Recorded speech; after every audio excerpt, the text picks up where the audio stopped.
nilai sebuah masyarakat, bahkan bangsa dan negara sekalipun, adalah moralitas yang dimilikinya.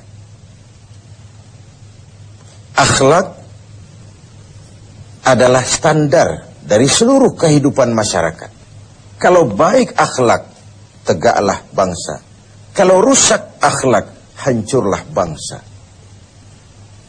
Pantas kalau baginda Rasul sendiri mengakui, innama bu'istu liutammima makarimal akhlak. Aku diutus Allah ke alam ini hanya untuk satu tugas saja, yaitu memperbaiki akhlak manusia. Akhlak manusia kepada siapa? Inilah akhlak itu. Totalitas kehidupan manusia cermin dari akhlak. Akhlak manusia kepada Allah, kepada Sang Pencipta. Manusia harus berakhlak kepada Tuhan. Yang kedua, akhlak manusia kepada sesama manusia. Dan yang ketiga, akhlak manusia kepada makhluk Tuhan lainnya di luar manusia. Flora, fauna, dan sebagainya. Satu tugas tapi mencakup 3 dimensi paling pokok dari kehidupan manusia. Atau 3 dimensi pokok kehidupan manusia tercakup dalam satu tugas. Dan tidak bisa ini berjalan secara tidak seimbang. Berakhlak kepada Tuhan tapi tidak berakhlak kepada sesama manusia. Berakhlak kepada sesama manusia tapi tidak berakhlak kepada flora, fauna, kepada ekosistem, kepada lingkungan hidup. Pengabaian terhadap sesuatu akan menimbulkan akibat bagi yang lain. Apa yang kita alami sekarang ini? Terjadi perubahan alam karena ulah manusia sendiri. Akibat kita tidak menjaga akhlak kepada lingkungan di mana kita hidup. Sebuah contoh sederhana, Rasul mengajarkan, man jama'a malan bighairi haqqin sallatahu Allahu bil ma'i wattin. Barang siapa yang mengumpulkan harta dengan cara yang tidak benar, Allah akan membalasnya dengan air dan tanah. Apa artinya ini? Banjir dan longsor. Akibat apa? Akibat ulah manusia. Zaharul fasadu fil barri wal bahri. Bertebaran kerusakan di darat dan di laut. Bima kasabat aydin nas. Akibat ulah. Akibat tingkah laku. Akibat perbuatan manusia itu sendiri. Pertama, kita harus berakhlak kepada Allah. Berakhlak kepada Allah caranya 2. Jangan menyekutukannya dengan sesuatu. Yang kedua, jangan menyembah kecuali hanya dan untuk Dia. Yang kedua, akhlak kepada sesama manusia. Bahkan baginda Rasul menjadikan akhlak ini sebagai kapital, sebagai modal utama dalam perjuangannya membangun masyarakat manusia, dalam perjuangannya melaksanakan tugas-tugas dakwah. Dengan akhlak, dengan pendekatan yang human interest, berdasarkan kepentingan kemanusiaan itu sendiri. Mau sukses di masyarakat, utamakan nilai-nilai akhlak. Lalu yang ketiga, akhlak kepada makhluk Allah lainnya di luar manusia. Rasulullah sebagai teladan buat kita semua, dipuji oleh Allah akhlaknya ini, wa innaka la'ala khuluqin azim. Engkau hai Muhammad benar-benar berada di atas budi pekerti yang luhur dan terpuji. Allah saja memuji, apalah artinya pujian kita? Akhlaknya dikagumi teman, bahkan lawan sekalipun. Inilah Ramadan, tempat kita mengasah hati untuk menumbuhkan akhlak-akhlak yang terpuji. Orang-orang sufi memberikan 3 sistem untuk pengembangan akhlak ini. Pertama yang mereka sebut sebagai takhalli. Yang kedua tahalli. Dan yang ketiga tajalli. Takhalli mengosongkan diri dari sifat-sifat yang tercela. Dengan puasa ini, singkirkan sombongnya, campakkan kikirnya, hilangkan angkuhnya, hapus iri hati dan dengkinya. Takhalli, kosongkan diri, kosongkan diri. Oke lah, belum bisa ikhlas, tapi jangan ria.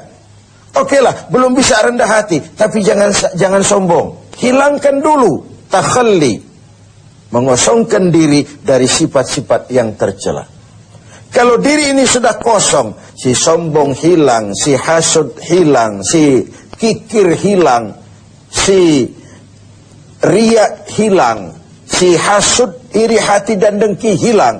Sudah kosong dia, masuk tahapan yang kedua, tahalli. Yang sudah kosong itu hiasi dengan akhlak yang terpuji. Ketika sombongnya hilang, dicampakkan, masuklah si rendah hati, mengisi posisi si sombong. Ketika kikirnya dibuang, masuklah si pemurah, si dermawan, mengisi posisi si kikir itu tadi. Ketika si hasud, si iri hati, si dengki dicampakkan, dibuang jauh-jauh, dan tempat itu kosong, masuklah si ikhlas, mengisi posisinya. Setelah dikosongkan, diisi dengan hal-hal yang terpuji. Buah dari itu nanti akan lahirlah tajalli, nampak kebesaran Allah Subhanahu wa ta'ala. Bahkan Allah tampakkan juga kebesarannya kepada orang-orang yang seperti itu.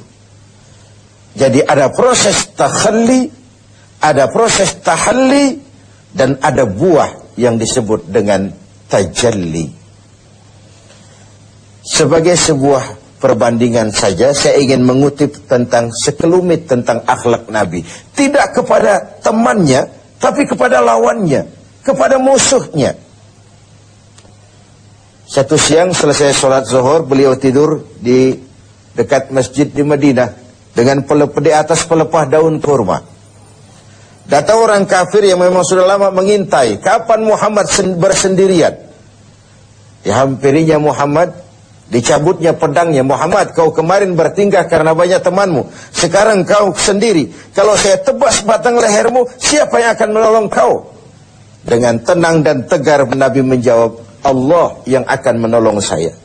Mendengar kalimat Allah, si kafir yang bernama Da'sur itu gemetar, keringat dingin bercucuran sebesar-besar biji jagung. Tangannya basah, licin, pedang jatuh ke tanah. Pedang yang jatuh itu diambil oleh baginda Rasul, dibalikkan ke leher Da'sur. Da'sur, kalau sekarang aku yang tebas batang lehermu, siapa yang akan menolongmu? Tidak ada ya Rasul, kecuali kalau kau mau memaafkan saya. Baginda Rasul senyum, ambillah pedangmu, pulang kau, jangan ulangi-ulangi perbuatanmu. Begitu mudah beliau memaafkan orang yang nyata-nyata ingin menghabisi jiwanya. Inilah akhlak itu.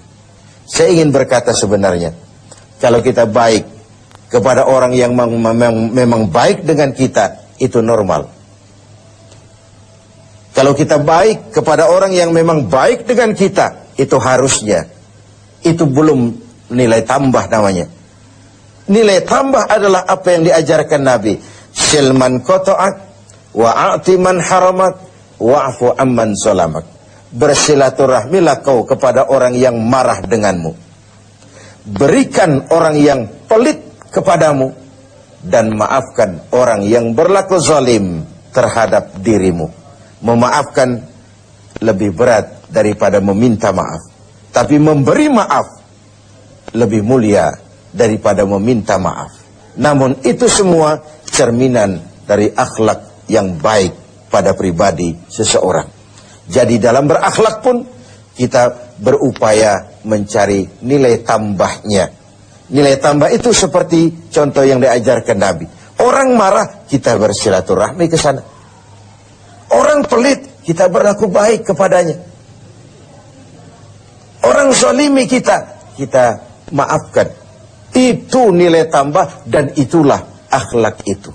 Hendaknya ibadah puasa kita menumbuhkan akhlak-akhlak yang terpuji dan mengikis semua akhlak-akhlak yang tercela.